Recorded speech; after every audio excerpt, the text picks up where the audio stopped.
ರಾಜ್ಯದಲ್ಲಿ ಹೋರಾಟದ ಸಮಯದಲ್ಲಿ ಹಿಂದೂ ಸಂಘಟಕರಿಗೆ ಏನಾದರೂ ತೊಂದರೆ ಆದರೆ, ಆರೋಗ್ಯದ ತೊಂದರೆ ಆದರೆ, ಆರ್ಥಿಕ ತೊಂದರೆ ಆದರೆ, ಕಾನೂನಿನ ತೊಂದರೆ ಆದರೆ ಅವರಿಗೆ ಸಂಪೂರ್ಣವಾದಂಥ ಸಹಕಾರವನ್ನು ಕೊಡೋದನ್ನು ನಾವು ನಿಶ್ಚಯ ಮಾಡಿದ್ದೀವಿ.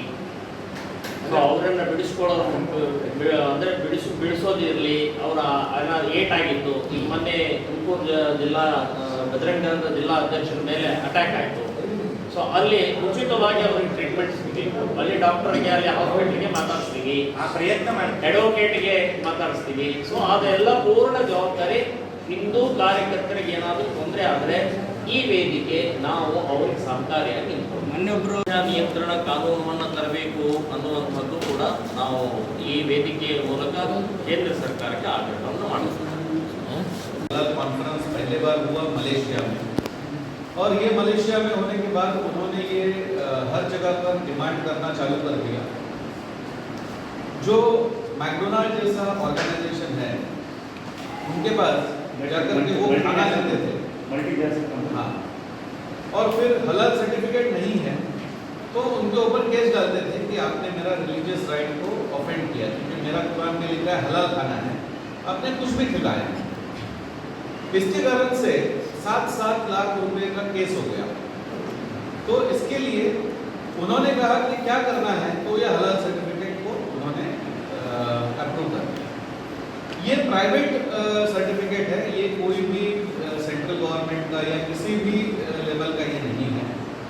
2013 में कांग्रेस के रिजीम में भारत के मिनिस्ट्री ऑफ कॉमर्स ने ऑफिशियली हमारे कानून में डाला, if you want to procure, और आपको यदि एक्सपोर्ट लाइसेंस लेना है तो हलाल सर्टिफिकेट लेना अनिवार्य है किसी से। और ये जो स्लॉटरिंग करने वाला, उसके 5 रूल्स है। स्लॉटरिंग करने वाला इस्लाम का पालन करने वाला होना चाहिए, मतलब मुस्लिम होना चाहिए, फर्स्ट रूल। सेकंड, स्लॉटरिंग जब करेगा तो उसमें बिस्मिल्लाह अल्लाहु अकबर ये कलमा पढ़ना चाहिए, दूसरा रूल। तीसरा, जिस पशु का गर्दन काट रहा है उसका गर्दन मक्का के दिशा में करना है, ये उसका थर्ड रूल है। उसके बाद में एक ही बार में उसने वो स्लोली छुरी चला करके उसका विंड पाइप और ब्लड वेन्स सब एक साथ में ही कट करना है, ये उसका और एक रूल है। तो ये सब मिला करके जो है ये सिर्फ मांस के बारे में, वो उसके अंदर कहीं पर भी जब कुरान लिखा गया तो रेसिडेंशियल कॉम्प्लेक्सेस नहीं बनते थे, काजल नहीं बनता था, तब कोई मैकडोनाल्ड नहीं था। तो ये जो है ये अभी उन्होंने उसको इस्लामिक बैंक भारत में आ रहा था 2013 में, इस्लामिक बैंक को मोदी जी की सरकार आने के बाद में कैंसिल कर दिया। जब ये कैंसिल हो गया तो इकोनॉमी को कैसे हम कंट्रोल करेंगे, इसके लिए नया कॉन्सेप्ट लाया कि मुस्लिम ने कुछ भी लेना है तो उसके लिए हलाल सर्टिफिकेट आवश्यक है। और ये सर्टिफिकेट कौन देगा, तो ये मुस्लिम ऑर्गेनाइजेशन देगा। उसके अंदर उस समय का सरकार ने इसको लीगली लिया और मिनिस्ट्री ऑफ कॉमर्स ने डाला कि आपको एक्सपोर्ट 13 में, तो इसके अंदर भारत से एक एक्सपोर्ट अथॉरिटी जो होता है, जो आपको एक्सपोर्ट का लाइसेंस देता है, उसको अपेडा बोलते हैं, agriculture and process food exports authority of India. ये अपेडा का रूल में आ गया कि आपको विदाउट हलाल सर्टिफिकेट एक्सपोर्ट का लाइसेंस ही नहीं मिलेगा।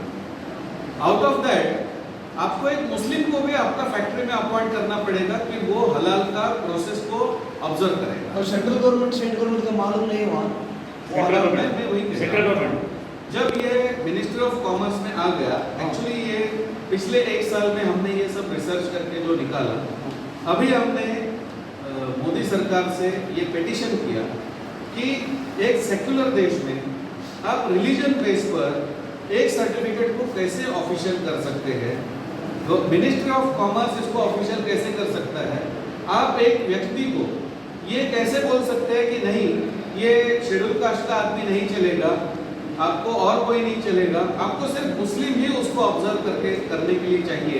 ये सेक्युलर देश में कैसे हो सकता है। इसके लिए 21 जून ऑफ दिस 2021 मोदी सरकार ने अपेडा का ये रूल कैंसिल कर दिया। This is biggest our victory कि आज आपको एक्सपोर्ट लाइसेंस के लिए आपको हलाल सर्टिफिकेट का जरूरत नहीं है सर्टिफिकेट गवर्नमेंट से। गवर्नमेंट हार्ट जीवो है। हाँ जी, जो है मैं आपको देता हूँ। ये जो है ये हलाल सर्टिफिकेट को पूरी तरीके से मना किया। इसके अंदर और एक बहुत बड़ी बात जो हो रही थी, जैसे मैंने आपको बताया हलाल का मतलब है जो करेगा he should be follower of Islam. Bharat से हर मंथ जो मीट एक्सपोर्ट होता है वो है 46,000 करोड़ रुपए। 46,000 करोड़ रुपीस का मीट एक्सपोर्ट होता है, उसके अंदर से 48% मीट एक्सपोर्ट होता है Vietnam and China. Both are Buddhist countries, उनका हलाल से कोई मतलब नहीं है। हिंदू है उनको क्यों आप हलाल खिला रहे हैं? तो 5% लोगों के लिए सभी को, इसको लंदन का एक इंटेलेक्चुअल है जिसका नाम है Nicholas Taleb, he is a मुस्लिम। उसने कहा ये पूरा वर्ल्ड में माइनॉरिटी डिक्टेटरशिप चालू हुआ है हलाल के नाम पर। 5% लोग डिमांड कर रहा है, 95% लोगों को पता नहीं वो क्या खा रहे हैं, और वो 5% के लिए सभी को हलाल खिलाया जा रहा है। वो हमारा रिलीजियस राइट को अफेक्ट करता है। 3 ವರ್ಷದ ಹಿಂದೆ ಮುಸ್ಲಿಮರು ಈ ದೇಶದಲ್ಲಿ ಇಲ್ಲೇ ಇದೆ, ಆಗ ಯಾರನ್ನು ಕಟ್ಟಿಕೊಡ್ತಿದ್ರು ನಿಮಗೆ? ಕಾಟಿಕಸ್ ಅದೇ ಅದನ್ನೇ ತಗೊಂಬನ್ನಿ ಅಲ್ಲ, ನಾವು ಹಿಂದೂಗಳ ಹತ್ರ ಕೇಳ್ತಾ ಇರೋದು ಅವರನ್ನೇ ತಗೊಂಬನ್ನಿ. ನೀವು ಅವ್ರಿಗೆ 100 ರೂಪಾಯಿ ಹೆಚ್ಚು ಕೊಟ್ಟು ತಗೊಂಬನ್ನಿ ಬೇಕಾದ್ರೆ. ನಮ್ಮ ಸಂಪ್ರದಾಯದಲ್ಲಿ ಏನಿದೆ, ನೀವು 1100 ವರ್ಷದ ಈ ಕಡೆ ಬಂದು ಇವರು ನಮ್ಮ ಮೇಲೆ ಏನು ಸಂಪ್ರದಾಯವನ್ನ ನಮ್ಮ ತಲೆ ಮೇಲೆ ಹೇರಿದ್ದಾರೆ, ಆ ಸಂಪ್ರದಾಯ ನಿಮ್ಮ ಸಂಪ್ರದಾಯ ನಮಗೆ ಬೇಡ. ನಮ್ಮ ಸಂಪ್ರದಾಯವನ್ನು ನಾವು ಉಳಿಸ್ಕೋತೀವಿ, ನಮ್ಮ ಜನಕ್ಕೆ ಇದು ಮಾಡಿ ನಾವು ಅದನ್ನು ಒಪ್ಕೊಳ್ತೀವಿ. ನಮ್ಮಲ್ಲಿ ಅದಕ್ಕೆ ಬೇಟೆ ಅಂತ ಕರಿತೀವಿ, ಅದಕ್ಕೆ ಬಲಿ ಅಂತ ಕರಿತೀವಿ. ದೇವರಿಗೆ ಸಮರ್ಪಣೆ ಮಾಡಿ ತಿನ್ನುವಂತಹ ಒಂದು ಪ್ರಸಾದದ ರೂಪದಲ್ಲಿ ನಾವು ತಗೋತೀವಿ ಅದನ್ನ. ಯಾವುದೋ ಒಬ್ಬ ವ್ಯಕ್ತಿ, ಅದು ಈಗ ನೀವು ಹೇಳಿದ್ರಲ್ಲ, ಇದು ಲೋಕಲ್ ಸಂಪ್ರದಾಯಗಳು, ಅಂದ್ರೆ ಆವಾವ ಪರಿಸರದಲ್ಲಿ ಇರ್ತಕ್ಕಂಥ ಸಂಪ್ರದಾಯ. ನಾವು ಇಡೀ ಸಮಗ್ರ ಭಾರತಕ್ಕೆ ಸಂಬಂಧಪಟ್ಟಂತೆ, ಸಮಗ್ರ ಕರ್ನಾಟಕಕ್ಕೆ ಸಂಬಂಧಪಟ್ಟಂತೆ ನಾವು ಮಾತಾಡ್ತಾ ಇದ್ದೀವಿ. ನಾವೇನು ಹೇಳೋದು ಅಂತಂದ್ರೆ, ನಮ್ಮ ಹಿಂದೂ ಸಮಾಜದಲ್ಲಿ ಇರ್ತಕ್ಕಂಥ ಕಟುಕರು ಏನಿದ್ದಾರೆ ಅವರಿಗೆ ಜೀವನ ಇದೆ, ಅವರ ಜೀವನವನ್ನು ಇವರು ಕಸ್ಕೊಂಡಿದ್ದಾರೆ. ನಮ್ಮಲ್ಲಿ ವಾಸ್ತವಿಕವಾಗಿ ಹಿಂದೂ ದೇವರ ಮುಂದೆ ಬಲಿ ಕೊಡ್ಲಿಕ್ಕೆ ಅವನು ಯಾರು? ಅವನು ಹಿಂದೂ ದೇವತೆಯನ್ನು ಮಾನ್ಯನೇ ಮಾಡೋದಿಲ್ಲ, ಅವನು ಅದಕ್ಕೆ ನಮಸ್ಕಾರನೇ ಮಾಡೋದಿಲ್ಲ. ಅವನಿಂದ ಬಲಿ ಕೊಟ್ಟಿರ್ತಕ್ಕಂಥ ಕುರಿಯನ್ನ ನೀವು ನಿಮ್ಮ ದೇವತೆಗಳಿಗೆ ಹೇಗೆ ಸಮರ್ಪಣೆ ಮಾಡ್ತೀರಿ? ಇದು ನಮ್ಮ ಪ್ರಶ್ನೆ. ಹಿಂದೂ ದೇವತ್ವದ, ಹಿಂದೂ ಸಮಾಜದ ಅಥವಾ ಹಿಂದೂಗಳ ಸಂಪ್ರದಾಯದ ಏನು ಕಾನ್ಸೆಪ್ಟ್ ಇದೆ, ಅದನ್ನ ಸಾಮಾನ್ಯ ಜನರು ಅರ್ಥ ಮಾಡ್ಕೋಬೇಕು. ನಮಗೆ ಗೊತ್ತಿಲ್ಲದಂತೆ ನಮ್ಮ ಮೇಲೆ ಅವರ ಸಂಪ್ರದಾಯವನ್ನು ಅವರು ಹೇರಿದ್ದಾರೆ, ಅದನ್ನು ನಾವು ಕಣ್ಣು ಮುಚ್ಚಿಕೊಂಡು ಸ್ವೀಕಾರ ಮಾಡಿದ್ದೀವಿ. ನಾವು ಈಗ ನಮ್ಮ ವೇದಿಕೆಯ ಮುಖಾಂತರ ಏನು ಅದನ್ನು ಹೇಳ್ತಾ ಇದ್ದೀವಿ ಅಂದ್ರೆ, ನಾವು ಜಾಗೃತ ಆಗಿ ನಿಮಗೆ ನಿಮ್ಮ ಮೇಲೆ ಹೇರಿರ್ತಕ್ಕಂಥ ಭಾರವನ್ನ ಕೆಳಗಿಳಿಸಿ ನಿಮಗೇನಿದೆ ನೀವು ಉಳಿಸ್ಕೊಂಡು ಹೋಗಿ. 1100 ವರ್ಷದ ಹಿಂದೆ ಈ ಭಾರತ ಭೂಮಿಯಲ್ಲಿ ಯಾವುದು ಒಬ್ಬ ಮುಸ್ಲಿಮನ್ನು ಇಲ್ಲಾಗಿತ್ತು. ಮೊಹಮ್ಮದ್ ಗಜ್ನಿ ಬಂದ ಮೇಲೆ ಮುಸ್ಲಿಮತ್ವ ಶುರುವಾಗಿತ್ತು. ಅದಕ್ಕಿಂತ ಮೊದಲು ನಮ್ಮ ದೇವತೆಗಳಿಗೆ ಬಲಿನೇ ಕೊಡೋದಿಲ್ಲಾಗಿತ್ವಾ? ಯಾರು ಮಾಂಸನೇ ತಿನ್ನೋದಿಲ್ಲಾಗಿತ್ವಾ? ತಿಂತಾ ಇದ್ರು. ಶಿಲಾಯುಗದ ಕಾಲದಿಂದನೂ ಮಾಂಸಾಹಾರ ಅನ್ನುವಂಥದ್ದು ಬಂದಿದೆ. ಆಗ ಮತ್ತೆ ನಮ್ಮಲ್ಲಿ ಒಂದು ಬಲಿ ಅನ್ನುವಂಥ ಪದ್ಧತಿಗೆ ಒಂದು ಪಾವಿತ್ರ್ಯತೆ ಇದೆ. ಹಾಗೆ ಎಲ್ಲಾದ್ರೂ ಹೋಗಿ ತಿನ್ಲಿಕ್ಕೆ ಇದು ಮಾಡ್ಲಿಕ್ಕೆ ಬರೋದಿಲ್ಲ. ಒಂದು ದೇವರ ಮುಂದೆ ಸಮರ್ಪಣಾ ಭಾವದಿಂದ ನಾವು ಅದನ್ನ ಇದು ಮಾಡ್ತೇವೆ. ಆ ಸಮರ್ಪಣಾ ಭಾವ ಒಬ್ಬ ಹಿಂದೂವಿಗೆ ಬರಲಿಕ್ಕೆ ಸಾಧ್ಯವೇ ವಿನಃ ಒಬ್ಬ ಮುಸ್ಲಿಮರಿಗೆ ಬರಲಿಕ್ಕೆ ಸಾಧ್ಯ ಇಲ್ಲ. ಯಾಕೆಂದ್ರೆ ಅವನು ಆ ದೇವತೆಗೆ, ಯಾವ ದೇವತೆಗೆ ಅವನು ಸಮರ್ಪಣೆ ಮಾಡ್ತಾ ಇದ್ದಾನೆ, ಆ ದೇವತೆ ಮೇಲೆ ಅವನಿಗೆ ಯಾವುದೇ ರೀತಿಯಾದಂಥ ಭಾವನೆಯೇ ಇಲ್ಲ, ಭಕ್ತಿಯೇ ಇಲ್ಲ. ಇದನ್ನ ನಾವು ತಿಳುವಳಿಕೆ ಕೊಡ್ತಾ ಇದ್ದೀವಿ ಜನರಿಗೆ. ಯಾವುದೇ ಜಾತಿ ಇರಲಿ, ಯಾವುದೇ ಧರ್ಮ ಇರಲಿ, ಇದು ಹಿಂದೂಗಳ ಗೋವಿಗೆ ಮಾತೆಯ ಸ್ವರೂಪವನ್ನು ಕೊಟ್ಟಿದ್ವಿ. 33 ಕೋಟಿ ದೇವತೆಗಳು ಹಿಂದೂ ಆ ಒಂದು ಗೋಮಾತೆಯಲ್ಲಿ ಕಾಣುತ್ತಾರೆ ಪ್ರತಿ ದಿವಸವೂ. ಇದು ಮತ್ತೆ ವೈಜ್ಞಾನಿಕವಾದಂಥ ಪ್ರಾಣಿ ಅಂತೇಳಿ ಇಡೀ ಜಗತ್ತಿನ ತುಂಬಾ ಆ ಪ್ರಾಣಿಗೆ ಒಂದು ಬೆಲೆ ಇದೆ. ಪ್ರಬೋಧನೆ ಮಾಡ್ತೀವಿ. ಅವರನ್ನ ನಾವು ಎಂದೂ ಹಿಂದೂ ನಾಯಕರು ಅಂತ ಒಪ್ಕೊಳ್ಳೋದಿಲ್ಲ. ನಮ್ಮ ಗೋಮಾತೆಯನ್ನು ಕಳೆದವರನ್ನ ನಾವು ಎಂದೂ ನಾಯಕರು ಅಂತ ಒಪ್ಕೊಳ್ಳೋದಿಲ್ಲ. ನೀವು ಅವರನ್ನ ನಾಯಕರು ಅಂತ ಅನ್ಬೋದು, ನಾವು ನಾಯಕರು ಅಂತ ಅವರು ವ್ಯಾಪಾರಿಗಳೇ. ನಮ್ಮ ತಾಯಿಯ ಕುತ್ತಿಗೆಗೆ ಚಾಕು ಹಾಕೋರು ಎಂದು ನಮ್ಮ ನಾಯಕರಾಗಲಿಕ್ಕೆ ಸಾಧ್ಯ. ಬಿಜೆಪಿಗೆ ಬೆಂಬಲ ಮಾಡಿದೆ ಅನ್ನೋ ಕಾರಣಕ್ಕೆ ಕನಿಷ್ಠ ಕರ್ನಾಟಕದಲ್ಲಿ ಗೋಹತ್ಯೆ ನಿಷೇಧ ಕಾನೂನು ಬಂದಿದೆ. ರೂಲ್ಸ್ಗಳು ಬೇರೆನೇ ಇರಬಹುದು, ಅದರಲ್ಲಿ ಅವರೊಂದಷ್ಟು ಕಂಡೀಷನ್ಸ್ ಗಳನ್ನ ಹಾಕಿದ್ದಾರೆ. ಕಸಾಯಿಖಾನೆಗೆ ಕೊಡುವುದಕ್ಕಿಂತ ಮುಂಚೆ ಇಂತಿಷ್ಟು ಏಜ್ ನ ಕಂಡೀಷನ್ ಗಳನ್ನ ಹಾಕಿದ್ದಾರೆ. ಗೋವುಗಳನ್ನ ಕಸಾಯಿಖಾನೆಗೆ ಕೊಡ್ಬೇಕು ಅಂತಂದ್ರೆ ಅದು ಏನು ಗಪ್ಪ ಕಟ್ಟುವಂತದನ್ನ ಆಗಿರ್ಬಾರ್ದು, ಅನ್ನೋ ಒಂದಷ್ಟು ಹಾಲು ಕರೆಯುವಂತದನ್ನ ಆಗಿರ್ಬಾರ್ದು ಅನ್ನೋ ಒಂದಷ್ಟು ಕಂಡೀಷನ್ಸ್ ಗಳನ್ನ ಹಾಕಿದ್ದಾರೆ. ಕನಿಷ್ಠ ಅಷ್ಟಾದ್ರೂ ನಮಗೆ ಕಾಯ್ದೆಯಿಂದ ಬೆಂಬಲ ಬಂದಿದೆ ಬಿಜೆಪಿ ಸರ್ಕಾರ ಇರುವ ಕಾರಣಕ್ಕೆ. ಆದ್ರೆ ಕಾಂಗ್ರೆಸ್ ಸರ್ಕಾರ ಏನಿದ್ರೆ ನಮ್ಗೆ ಇದನ್ನು ತಗೋದಕ್ಕೆ ಸಾಧ್ಯ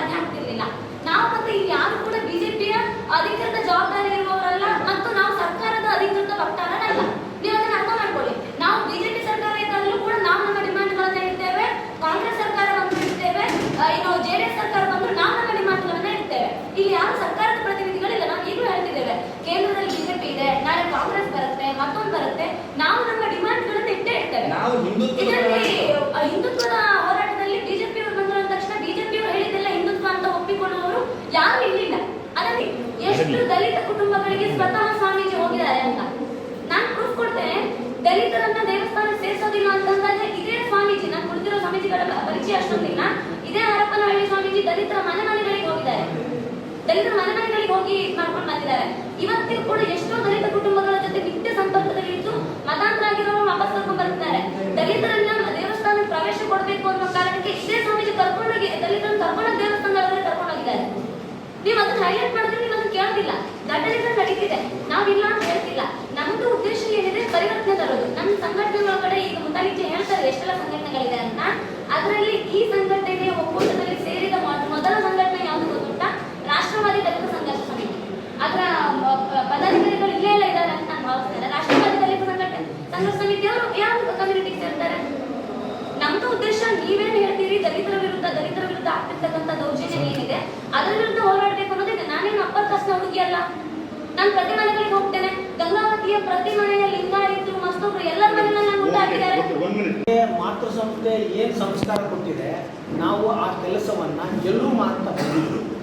ಮತ್ತು ನೀವು ಈಗ ಕೊಪ್ಪಳದಲ್ಲಿ ಒಂದು 2-3 ಕಡೆ ಆಗಿರ್ತಕ್ಕಂಥದ್ದು ಅಥವಾ ಹಲವಾರು ಕಡೆ ಆಗಿರ್ತಕ್ಕಂಥದ್ದು ಪ್ರಶ್ನೆ ಮಾಡಿದ್ವಿ. ಈ ಥರ ರಾಜ್ಯದಲ್ಲಿ ಎಲ್ಲೇ ಆದರೂ ಕೂಡ ಅಲ್ಲಿ ಮೊದಲಿಗರಾಗಿ ನಾವು ಹೋಗ್ತೀವಿ. ಒಂದು ಬಹುಶಃ ಇವತ್ತು ನೀವು ಕೇಳಿದ ಪ್ರಶ್ನೆ, ಇವತ್ತು ಅಂಕೆ ಮತ್ತು ಸಂಖ್ಯೆಗಳನ್ನು ಹೇಳೋ ಅನಿವಾರ್ಯತೆಯೊಳಗೆ ಬಂದಿದ್ದೀವಿ. ನಾವು ದಲಿತರ ಮನೆಯಲ್ಲಿ ಧರ್ಮದುಂದುಬಿ ಅನ್ನುವಂಥ ಒಂದು ಕಾರ್ಯವನ್ನು ನಮ್ಮ ಯುವ ಸಂಸ್ಥರೆಲ್ಲ ಕೂತ್ಕೊಂಡು ಒಂದು ಯೋಜನೆಯನ್ನು ಹಾಕ್ಕೊಂಡಿದ್ದೀವಿ. ನಾವು ಎಲ್ಲಿ ಮತಾಂತರಗಳು ನಡೆಯುತ್ತೆ ಮತ್ತು ಯಾವತ್ತೂ ದಲಿತರನ್ನು ಊರಿನ ಒಳಗೆ ಸೇರಿಸ್ಕೊಳ್ಳಲ್ಲ ಅಥವಾ ಈ ಥರದ ಇಶ್ಯೂಗಳಿರುತ್ತಲ್ಲ ಅಲ್ಲಿ ಹೋಗ್ತೀವಿ. ಹೋಗಿ ಇಲ್ಲಿವರೆಗೂ ಕೂಡ 3719 ಕುಟುಂಬಗಳನ್ನು ಮತ್ತೆ ಮಾತೃಧರ್ಮಕ್ಕೆ ಕರ್ಕೊಂಡ್ಬರುವಂಥ ಅಧಿಕೃತ ದಾಖಲೆಯೊಂದಿಗೆ ಕೆಲಸ ಮಾಡಿದ್ದೀವಿ.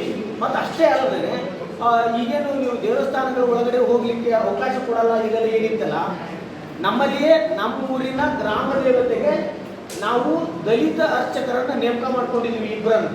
ಒಬ್ಬರು ಅಲ್ಲ, ಇಬ್ಬರು ದಲಿತ ಅರ್ಚಕರನ್ನ ಹರಿಜನ ಸಮಾಜದೊಳಗಿರುವಂಥವ್ರನ್ನೇ ಇಬ್ಬರನ್ನ ಗ್ರಾಮ ದೇವತೆಗೆ ಆಯ್ಕೆ ಮಾಡ್ಕೊಂಡಿವಿ. ನಮ್ಮ ಊರಿನ ಸಮಾಜವನ್ನು ಒಪ್ಪಿಸುವಂಥ ಕೆಲಸವನ್ನ ನಾವೇ ಹಾಕೊಂಡು ಮಾಡ್ತೀವಿ, ಸಂಘಟನೆಯೊಳಗೆ ಇದ್ದು ಮಾಡ್ತೀವಿ. ಊರು ಯಾವ ಸರ್? ಹಡಗಲಿ ಒಳಗೆ. ಆನಂತರ ಇದು ಒಂದೇ ಕಾರ್ಯ ಅಂತಲ್ಲ, ಎಲ್ಲೆಲ್ಲಿ ಇರುತ್ತೋ ಆದರೆ ಒಂದಿಷ್ಟು ನಮ್ಮ ಸನಾತನ ಪರಂಪರೆಯಲ್ಲಿ ಒಂದಿಷ್ಟು ಸಂಸ್ಕಾರಗಳಂತೂ ಬರ್ತವೆ. ಆ ಸಂಸ್ಕಾರಗಳನ್ನು ಪ್ರತಿ ಕುಟುಂಬದೊಳಗೂ ಇದ್ದಾವೆ. ನಮ್ಮಲ್ಲಿ ಎಲ್ಲ ಜಾತಿಗಳಿವೆ, ಆ ಜಾತಿಗೂ ಒಂದು ಸಂಸ್ಕಾರ ಇದೆ. ನಮ್ಮ ಧರ್ಮ ಅನ್ನುವಂಥದ್ದು ಹಿಂದೂ ಧರ್ಮದೊಳಗೆ ಒಂದು ಸಂಸ್ಕಾರ ಇದೆ. ಆ ಸಂಸ್ಕಾರವನ್ನು ಅವ್ರಿಗೆ ಕೊಟ್ಟು ಅವ್ರು ನಾವು ದೇವಸ್ಥಾನ ಪ್ರವೇಶ ಮಾಡ್ಲಿಕ್ಕೆ ಅವಕಾಶ ಕೊಡುವಂಥದ್ದು, ಅದರೊಳಗೆ ಯಾವುದೇ ಮುಲಾಜಿಕೆ ಇಲ್ಲ. ಅಂಥದ್ದು ಏನಾದರೂ ಅವ್ರನ್ನ ಸೇರಿಸ್ಕೊಳ್ಳಲ್ಲ ಅಂತಂದರೆ ನಾವು ಅದನ್ನು ಖಂಡಿಸುವುದಷ್ಟೇ ಅಲ್ಲ, ಅಖಂಡವಾಗಿ ಅದನ್ನು ವಿರೋಧ ಮಾಡ್ತೇವೆ ಅನ್ನೋದಂತೂ ಬಹಳ ಸ್ಪಷ್ಟ. ಇನ್ನೊಂದು ಮಾತು, ಈ ಜಾತಿ ವೈಷಮ್ಯಗಳು ಮತ್ತು ಈ BJPಯ ಅಜೆಂಡಾಗಳನ್ನು ಪ್ರಶ್ನೆ ಮಾಡಿದಾಗ ಒಂದು ಮಾತು, ನೀವು ಚೈತ್ರ ಅವರಿಗೆ ನೀವು BJPಯ ಪರ ಪ್ರಚಾರಕ್ಕೆ ಬಂದಿದ್ರಿ ಅಂತ ವಾಸ್ತವ, ಅವ್ರು ಬಂದಿದ್ರು, ನೀವು ಆ ಪ್ರಶ್ನೆ ಕೇಳಿದ್ರಲ್ಲಿ ವಾಸ್ತವ. ಇಲ್ಲಿ ಹಿಂದೂ ಧರ್ಮವನ್ನು ವಿರೋಧ ಮಾಡುವಂಥ ಮತ್ತು ಹಿಂದೂ ಕಾರ್ಯಕರ್ತರಿಗೆ ಹಲ್ಲೆ ಮಾಡಬೇಕಾಗಿರ್ತಕ್ಕಂಥದ್ದು ಅಥವಾ ಹಿಂದೂ ಕಾರ್ಯಕರ್ತರನ್ನು ತುಳಿತಕ್ಕೊಳಪಡಿಸುವಂಥ ಪ್ರಸಂಗ ಬಂದಾಗ ಇಲ್ಲಿರುವಂಥ ಅವರು ವಿರೋಧವಾಗಿರುವಂಥ ವ್ಯಕ್ತಿ ಯಾರು ಮುಸಲ್ಮಾನ ವ್ಯಕ್ತಿ ಇದ್ದ, ಆ ವ್ಯಕ್ತಿ ನಮ್ಮ ಸಮಾಜವನ್ನು ತುಳಿತಾನ ಅಂದಾಗ ಇಲ್ಲಿ ಆತನ ಪ್ರಬಲ ಶಕ್ತಿಯಾಗಿ ಇನ್ನೊಬ್ರು ಯಾರು ಇರ್ತಾರೋ ಅವರನ್ನು ಬೆಂಬಲಿಸಿ ಆತ ಅಧಿಕಾರಕ್ಕೆ ಬರಲಿ, ನಮ್ಮ ಸಮಾಜ ನಮ್ಮ ಕಾರ್ಯಕರ್ತರ ರಕ್ಷಣೆಗಾಗಿ ಬಂದಿದ್ದೇ ಹೊರತು ಅವರೊಂದು ಪಾರ್ಟಿಯಾಗಿ ಬರಲಿಲ್ಲ. ಇದು ಬಹಳ ಸ್ಪಷ್ಟವಾಗಿ ತಿಳ್ಕೊಳ್ಬೇಕು. ಮತ್ತೆ ಇವತ್ತಿನವರೆಗೂ ನಾವು ಎಲ್ಲೋ ಹೇಗೋ ನಿಂತೀವಿ ಅಂದ್ರೆ, ನೀವು ಹೇಳಿದ್ರಿ ಆವಾಗಿಂದ ಹೇಳ್ತಾ ಇದ್ರಿ BJP ಮೇಲೆ BJP ಸರ್ಕಾರ ಇದೆ, ತಳಗ BJP ಸರ್ಕಾರ ಇದೆ. ನೋಡಿ, BJP ಸರ್ಕಾರ ಎಲ್ಲೇ ಇರಲಿ, ಆದರೆ ನಮ್ಮ ಹಿಂದುತ್ವ ನೀವು ಅನ್ಕೊಳ್ಬೋದು, ನಾವು ಕರ್ನಾಟಕಕ್ಕೆ ಬರ ಬಂದಾಗ ಅಥವಾ ಇದು ಫ್ಲಡ್ ಬಂದಾಗ ಕೇಂದ್ರ ಸರ್ಕಾರ ಹಣ ಬಿಡುಗಡೆ ಮಾಡುವುದು ತಡ ಆದಾಗ ಮೊಟ್ಟ ಮೊದಲು ಅವ್ರಿಗೆ ಕೇಂದ್ರ ಸರ್ಕಾರಕ್ಕೆ ನರೇಂದ್ರ ಮೋದಿ ಅವರಿಗೆ ಚೀಮಾರಿ ಹಾಕಿದ್ದು ಮುತಾಲಿಕರೇ ಇರ್ಬೋದು ಅಥವಾ ಹಿಂದೂ ಪರ ಸಂಘಟನೆಗಳು ಅವ್ರ ವಿರುದ್ಧ ಧ್ವನಿ ಎತ್ತಿದ್ರು. ಇಲ್ಲಿ ಒಂದು ತಿಳ್ಕೊಳ್ಬೇಕು, ಯಾವುದೇ ಕಾರಣಕ್ಕೂ BJP ಅಜೆಂಡಾವನ್ನು ಹೊತ್ತುಕೊಂಡು ಅಥವಾ ಅವರ ಆಶ್ರಯದಲ್ಲಿರುವಂಥ ಹಿಂದೂ ಸಂಘಟನೆಗಳ ನಮ್ಮವಲ್ಲ. ನಾವು ಎಂದಿದ್ರು ಹಿಂದುತ್ವಕ್ಕೋಸ್ಕರವಾಗಿಯೇ ಇರುವಂಥವ್ರು. ಯಾರೇ ತಪ್ಪು ಮಾಡಿದ್ರು ಹಿಂದುತ್ವದ ಪ್ರಶ್ನೆಯನ್ನು ಎತ್ತುವುದನ್ನು ಬಿಡೋದಿಲ್ಲ ಅನ್ನೋಂಥ ಮಾತನ್ನು ನಾನು ಸ್ಪಷ್ಟ